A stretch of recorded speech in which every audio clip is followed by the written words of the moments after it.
It is a good day today. I'm feeling very good. Been tired all week, sleeping on my breaks at work, or at least some of them. But I'm out. The sun is shining. It's kind of hot, but the sun is shining and it feels good. So this morning I weighed myself, and I had to weigh myself like 7 times because I didn't believe the scale. My stomach just feels so big right now, and I was sure I had gained a few pounds because my mother-in-law, well, both in-laws have been in town and we've been going out to eat, and I haven't been making the best choices at those dinners. I mean, not bad choices, just, you know, oily food. So the last couple of days my stomach has just felt so big. I was sure I gained at least 2 pounds, if not more than that. But when I stepped on the scale, it said that I lost more than 2.5 pounds. And usually I'll step back on the scale like 3 times and just kind of take an average of them. But this time, this morning, every single weigh-in that I did was the same exact 154.0. That is crazy. I don't even, I think it's been years since I've been that low.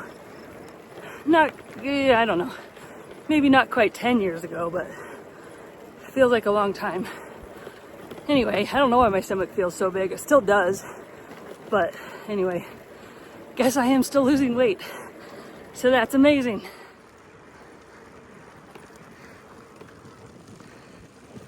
Well, last week I only got the one ride in on Friday. I think that's why I feel so good today getting out. My body was ready to get active again. My mother-in-law left on Wednesday, and so my father-in-law will be here for a while still. I'll be doing some stuff with him here and there, but mostly work around the yard. He's not one to want to do much of anything other than work. There's a little foal over there. He's a lot bigger than the last time I saw him. This is the same road that I took last Friday, my only ride last week. But instead of going to the dead end, I'm gonna go up the hill to the main highway, and I may turn around right there, or I may continue on just a little bit. It depends on how much time I have at that point. It's 5 o'clock, and I want to get back around 7-ish, maybe a little later, so that I can walk the dogs when the sun's getting low in the sky. So I could do later, but we'll see how things are when I get up to the top. It is hot, and I am already toasty. Oh, there's a red-winged blackbird. I don't know if you could see that on the screen.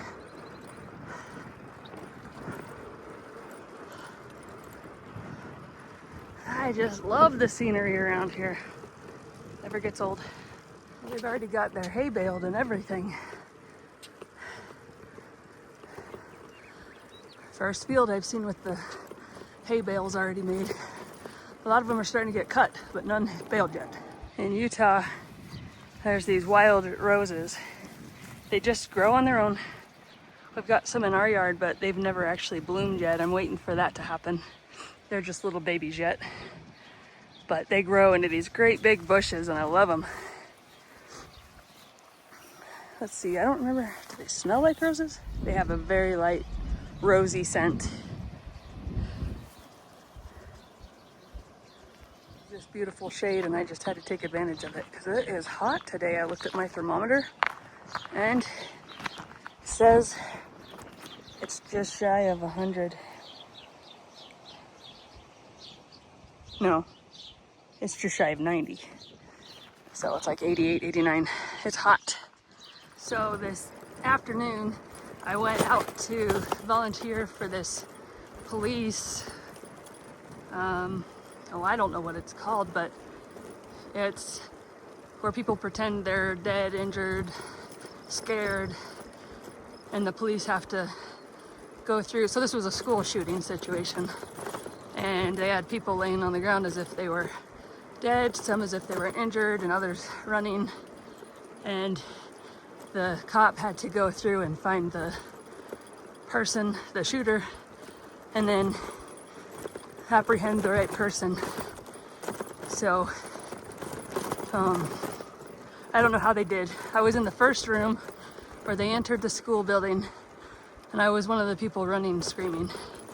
We did it 15 times, once for each cop, and this was the third.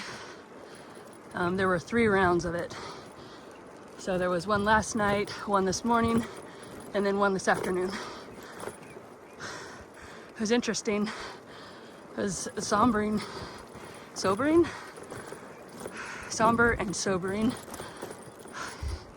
It was somber. You know, they were teenagers, most of them, who were volunteering.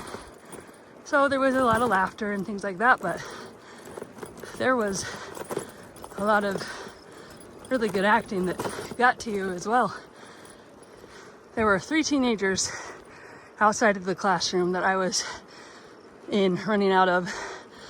And once your part is done, you can relax until the next round's ready to start. And they were relaxed. And one of the girls said to the other 2, "It's kind of sad that we have to go through this." And it really is. I didn't bring my phone in, so I couldn't record anything, but my husband recorded a couple of clips.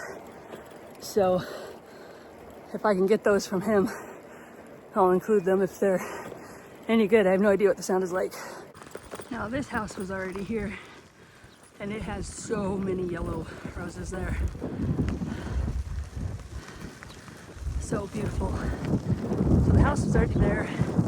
It's old. They've done a great job of fixing it up.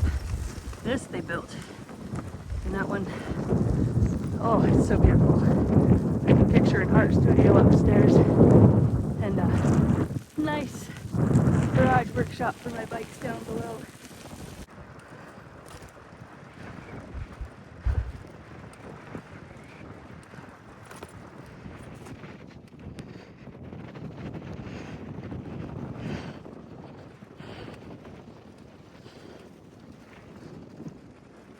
So I feel a little less guilty about not helping my father-in-law very much with the yard work and stuff. But, you know, I'm working a lot, and what little free time I get, you know, I do want to use at least some of it biking. But anyway, he is doing a trade. We have an old 1974 Jeep that my husband bought last fall when his dad was out here, and we don't use it. Ooh, look at the flowers. Hold on, look at these beautiful flowers. They're all over. I don't know what they are. Larkspur maybe, but I don't think so. They're tiny little bells. So pretty. I can't believe how many of them there are. And then there's this thistle. It just wants to stab you. Look at the thorns on those things. I hate thistles. They're pretty, but I hate them. And there's some little tiny orange flowers. I've never learned the name of them either. So anyway, we don't use this Jeep. It's not something we really wanted. We were trying to sell it. Like, we bought it to fix it up and flip it. It's fixed, but no one has wanted to buy it. My father-in-law loves this Jeep. He comes out of the RV in the morning, goes to the Jeep, opens the hood, looks at it, fiddles with it a little bit just because that's what he likes to do. Then he takes it for a little spin around the block and he parks it, and he'll just sit in it. It's so weird.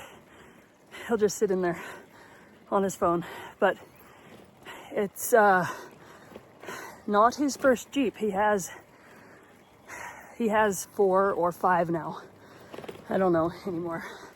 Not counting this one. But anyway, he loves Jeeps. He loves old Jeeps, not new ones. In exchange for his work, he's gonna get the Jeep and a flatbed trailer to tow it home on. So win-win for him for sure. And as long as we get the stuff done that we want, win-win for us too. But right now, he's working on the driveway, getting that all leveled and making a larger parking area for the trailers.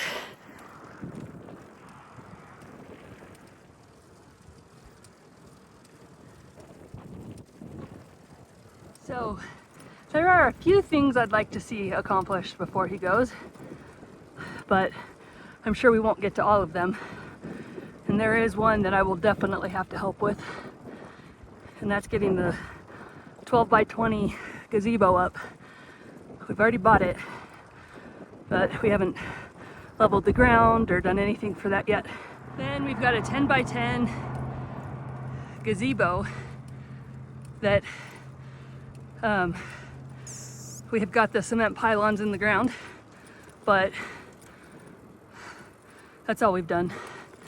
And I would like to see the water lines get put in the ground in the backyard so we can actually get grass growing and put up a permanent fence.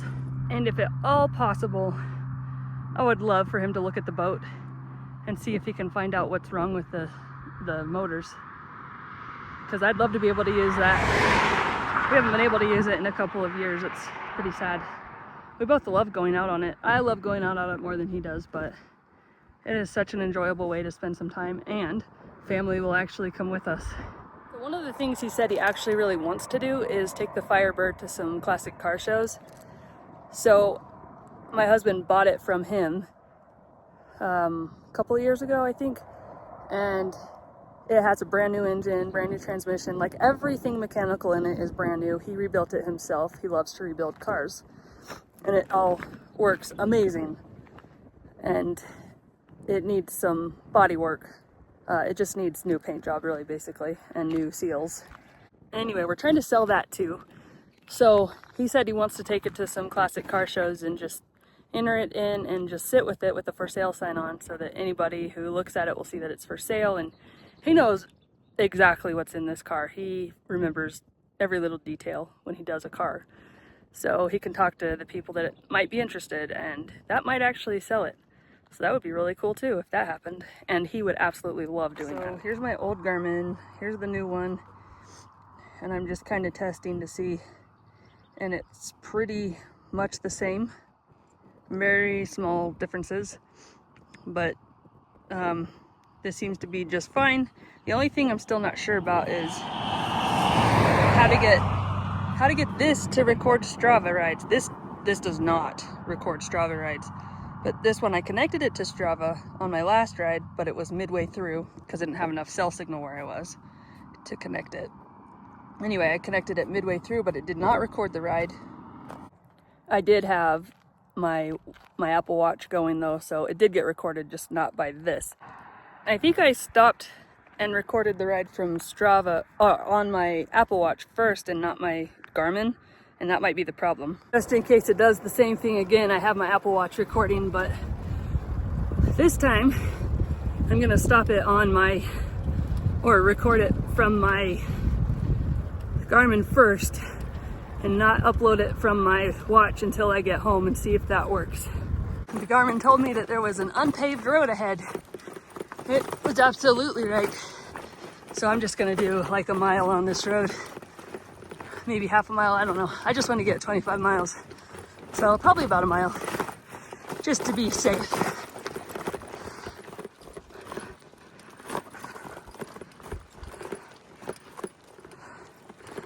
The next valley is over there. Just opened up to that.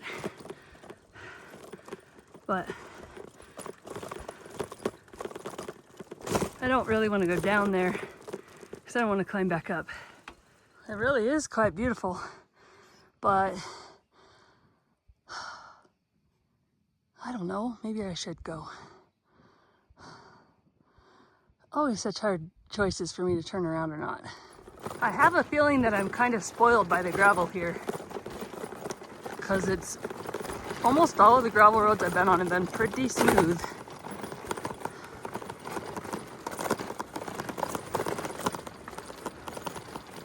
I decided to keep going because Google Maps said there's a loop somewhere over here. I don't know about it, so I'm gonna check it out. Everything is so green right now, and this will not last long. It looks like that's where I'll be coming out. I hear something. Oh my goodness. Oh, hi, where's everybody else? Oh, I don't see any other sheep around, and that one was a lamb. That's not good. I don't see any sheep. I haven't seen any sheep on this road. It's taken off. I don't know where it's, oh, there's sheep out. I can't tell if those are rocks or sheep. I think they're just rocks. I thought they were sheep for a second. Wishful thinking. I don't know where it's heading. I'm gonna go further down the hill and see if I can see some. I'm gonna go further down the hill and see if I can see some sheep down there. Kind of herd it back there because I don't want him out here all alone, lost and starving and dehydrating to death. I haven't seen any sheep, but I do see these water bins, water troughs for sheep, and I think what happened was it got left behind. They've already moved the sheep out. I think it got left behind and now it's just wandering trying to find its mom. Poor thing. What do you do in this situation? I'm not even sure. I don't want it to die out here. I certainly have no way of getting it back to anywhere. What do you do? I don't know. Good news, I found some sheep, but it's gone pretty far from them. I'm guessing they all walked up onto the hill. So this is part of where the troughs were, but it's further in. There's a lot of property here that's fenced off for them. But anyway, I just have to figure out how to get it back over here and then in the fenced area so that it can hopefully reunite with its mom. It is really far from its mom, so I'm not sure what happened. The mom walked away, the lamb was taking a nap. I don't know, but it is obviously not sure where it's at or where it needs to be. So I hope that I get them back here to this group. Problem is when I get him in the fence, he's gonna be all alone. So, I mean, right there at that area, these guys are a long way off from the gate. The only reason I saw them is because I heard a bell, the cowbell that they wear on their necks. You could hear it off in the distance. Well, I'm gonna give it a shot. That's all I can do. Here's a sago lily. This is the Utah state flower. Just as I suspected, the road that it wanted me to loop onto, it doesn't exist. So I'm gonna turn back around. I'm gonna get the gate open where those water troughs are and see if I can get it back in there and hope that that's where it's supposed to be. So I haven't seen any other gates on this road other than that, so it's got to be that one. Well, I've climbed the hill and I do not see that lamb anywhere. I did not open the gate because I didn't want to have it open and then others come down off the hill and get out, and then I'd have more of a problem on my hands. But also, if I didn't find this little lamb, or I did but I couldn't get it corralled back there, I'd have to ride back down there to close it back up. So I decided not to do that. I'm about to get dusted by a van coming up this road, so I'm gonna go hang out on the other side of the road. I slowed down so I didn't get dusted too bad. He looked like he may have been a sheep herder, but I don't know that for sure. Oh, look up there. Never noticed that before. The lupines are starting to come in. Looks like there's quite a few in this little area.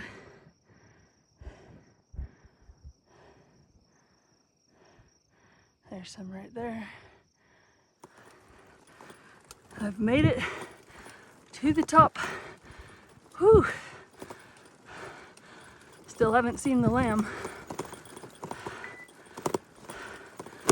I see some cows, but no lamb.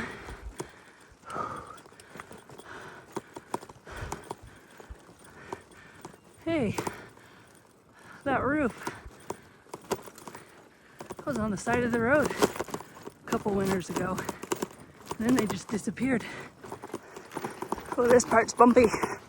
Actually, it's rocky more than bumpy.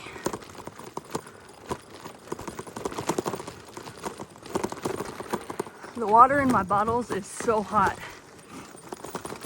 I don't have much left. I've been drinking a lot since it's hot. But once I get to the bottom of the hill, because I've got like 6 or 7 miles of downhill, I can't remember. Once I get to the bottom, there's a gas station and I can get some ice water there. And then finish out the last few miles of my ride with nice cold water. I never did see the little lamb, so all I can do is hope that it makes it back to its herd, flock, I guess.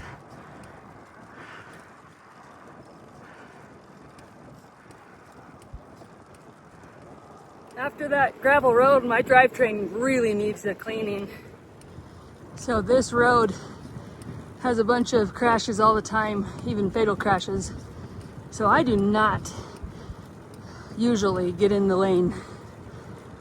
I take my shoulder and I keep it.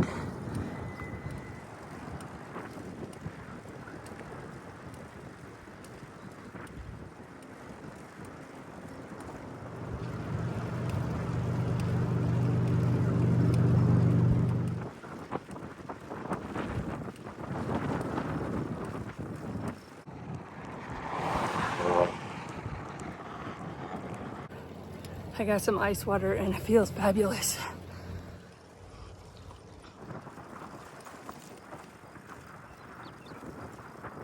I'm on the final 2 miles to my car.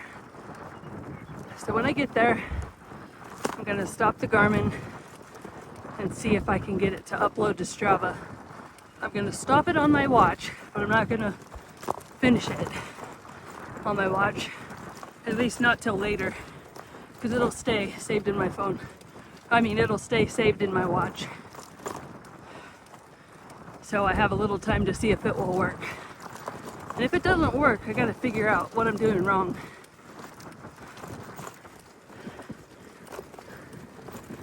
There's actually a lot of fields with hay already baled.